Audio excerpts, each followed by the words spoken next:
Good morning, everyone. Thank you again for your patience and your ability to improvise on the spot. This is a wonderful reminder for me and for all of us that worship and services are things that we do as an act, not as a performance, and it doesn't have to be perfect. But this is how we are and who we are together. To reintroduce myself, my name is Lila Sinha. I am a Unitarian Universalist community entrepreneurial community minister. I live and serve in Portland, Oregon. I recently moved from California. And I like to give people a little bit of a heads up. Some of you have seen me preach before, that I have a kind of a spoken word influenced preaching style. So I often go faster than people expect me to. And if I'm going fast and the words are coming fast, just let them wash over you. That's how it works. And the ones that you need will kind of filter out and settle on the bottom, and the rest of them will just wash away in the river, and that's okay. Thank you again for having me here. Another shooting. Another handful of people dead, but what does it matter? Does it matter? How should it matter when death comes? When death comes by the thousands, what's one more? It hurts to look. It hurts to look away. Both sides now. What does it matter? We must be calm now and rational. What does it? It's just people. We are so small. The world is so large. Surely it can spare your child. They are so small. Send them down to Hades town. Let the 16 and 15-year-olds break their child backs in construction. Hard labor builds character. So do shooting drills, bomb threats, climate change. No, you can die at any moment. Memento mori. How else will you live? Just stay safe here. When they came for everyone else, we still believed they would not come for us. We believed we were they, and above it, we are above nothing. Least of all the ravages of human fears on mutual care, mutual aid, generosity. You gave it work, did you? Okay, but what did you give up that others might live? In December 2022, I moved to Oregon. I could not afford California anymore. Truly, I could never afford it. I hoped it would help me, but that's another story.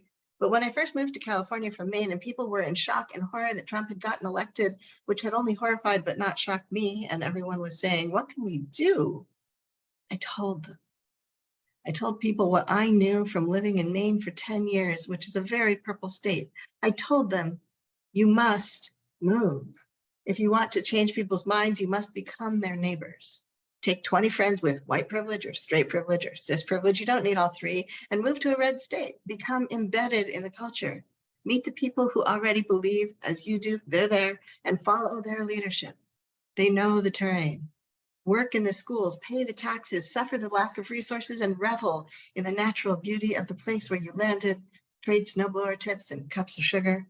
Sit at the playground with other parents and watch your children play together. Then they will know you.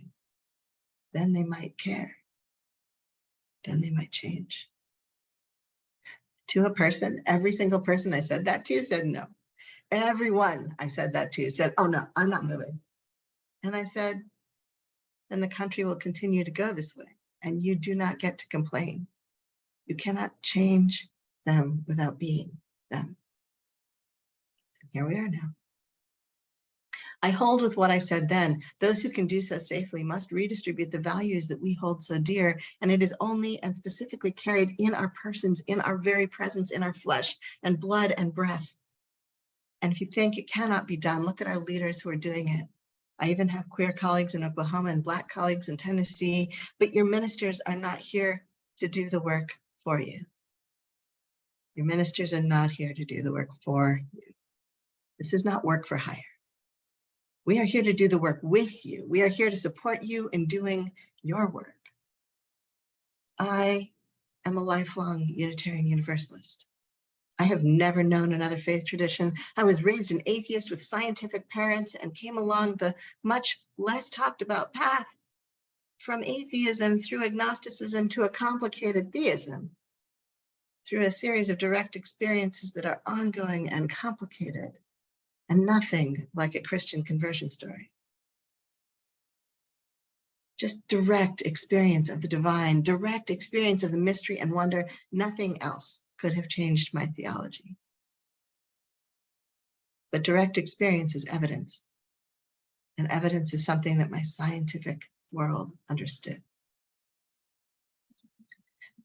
But there are more mundane and equally magical direct experiences that transform us, like watching our neighbor's kid learn to ride a bike, stumbling over what to say to someone who doesn't celebrate the holidays we celebrate, explaining 1,000 times that in my religion, we are less interested in what you believe about God than we are in how you live your beliefs in the world.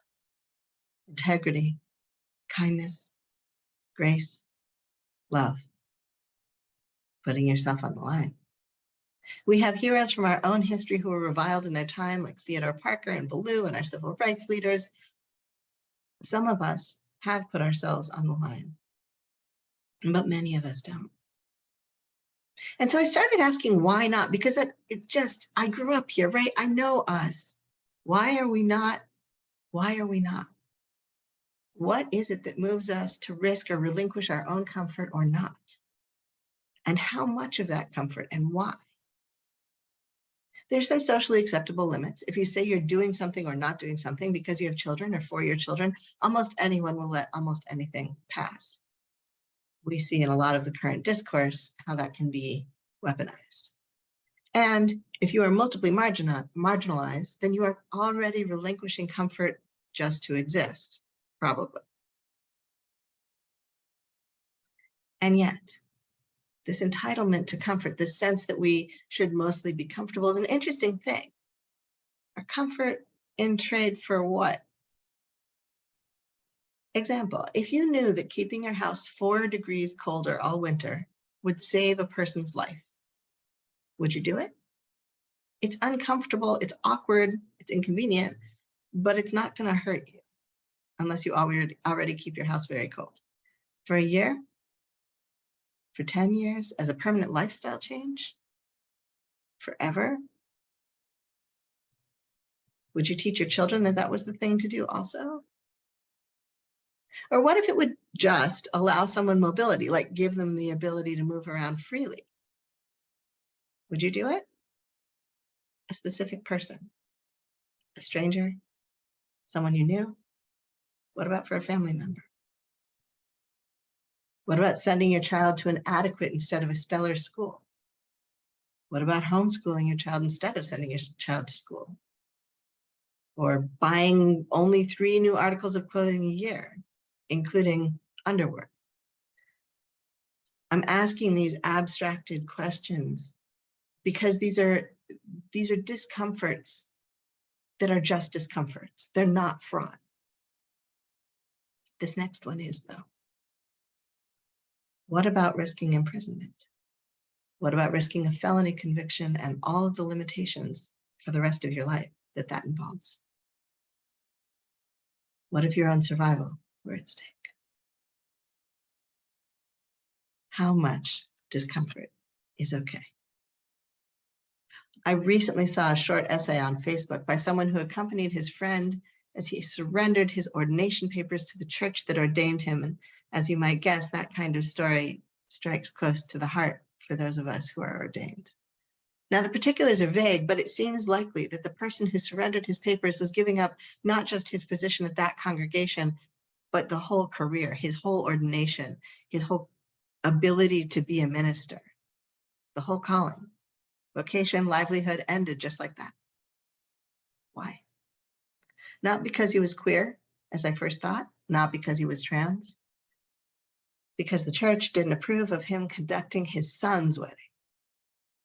He gave up his career and his call because the church did not accept his son. I can tell you, once you have a rev by your name, it is extremely difficult to get any other kind of work. But he gave it up.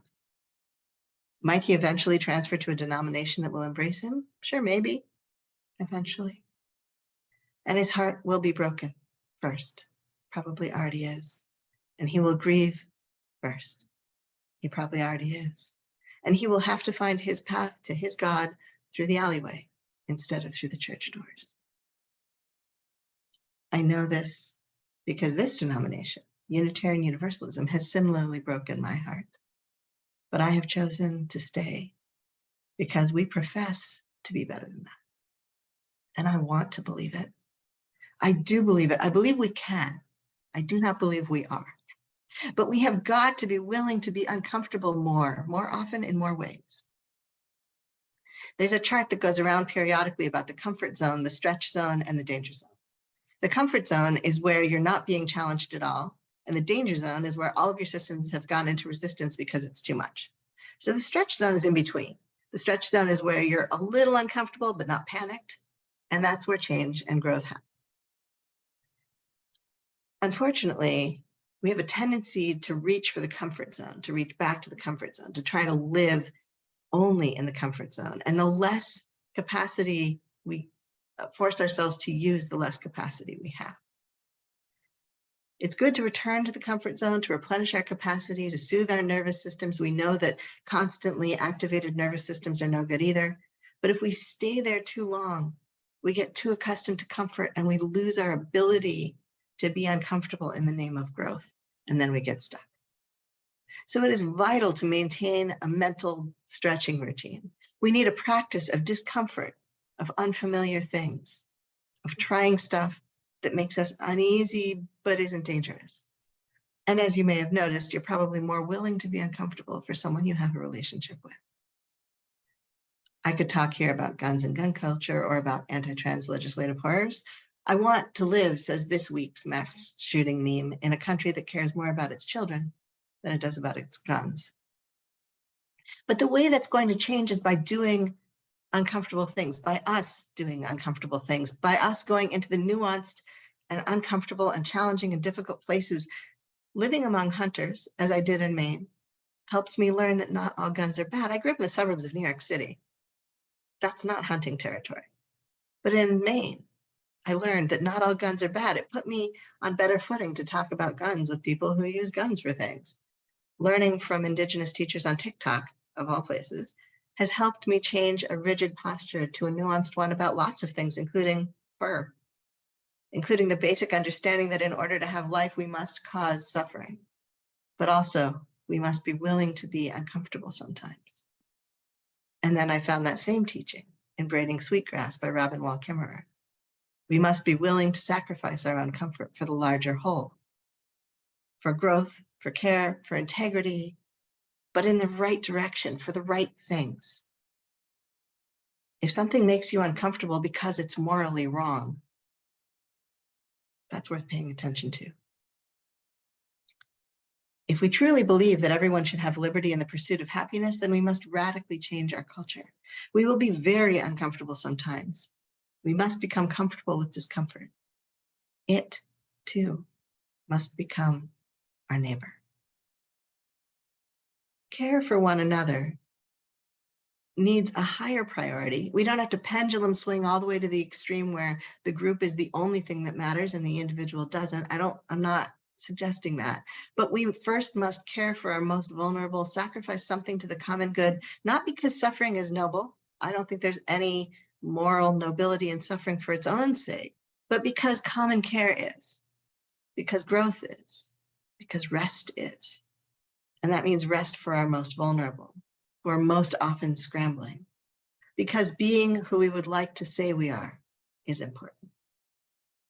And part of that, we must be able to set boundaries, because that too is common care.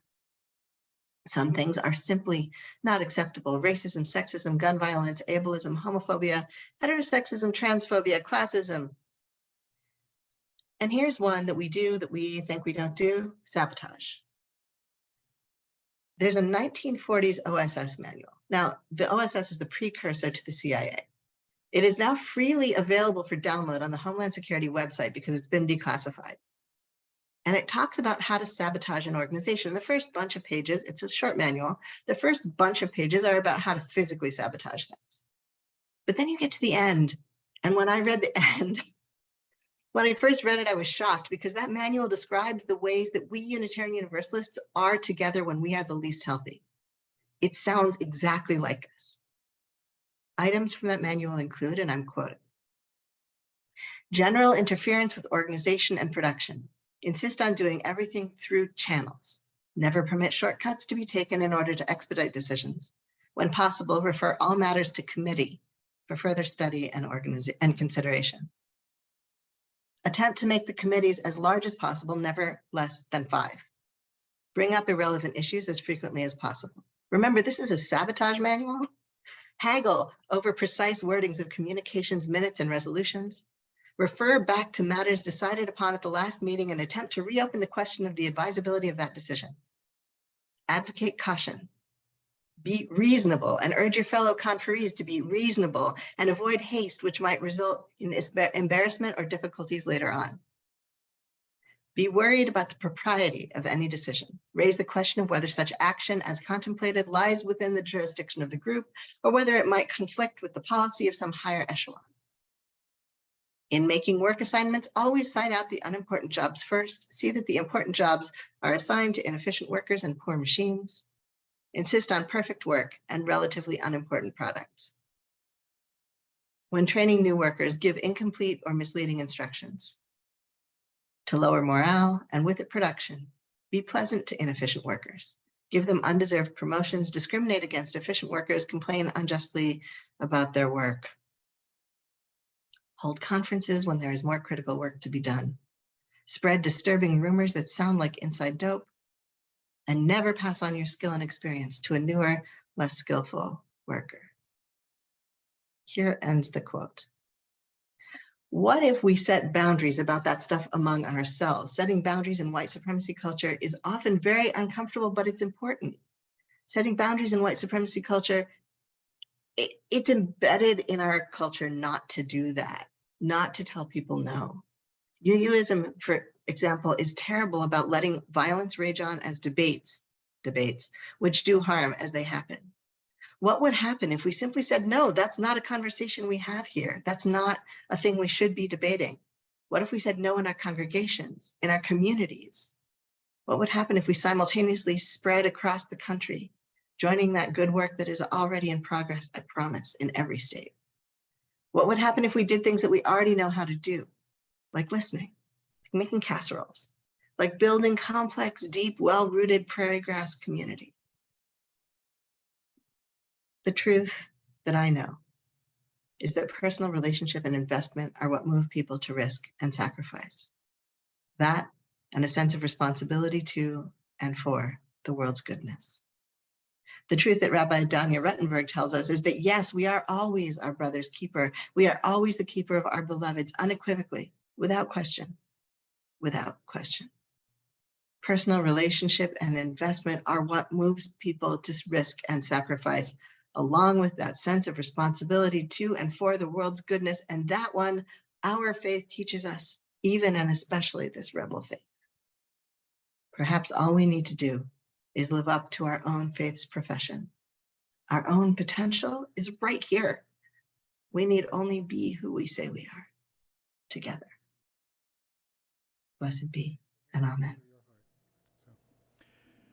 Go out into the world in peace. Be of good courage. Hold fast to what is good. Return no one evil for evil. Strengthen the faint-hearted. Support the weak. Help the suffering. Rejoice in beauty. Speak love with word and deed. Honor all. and thank you all for your patience.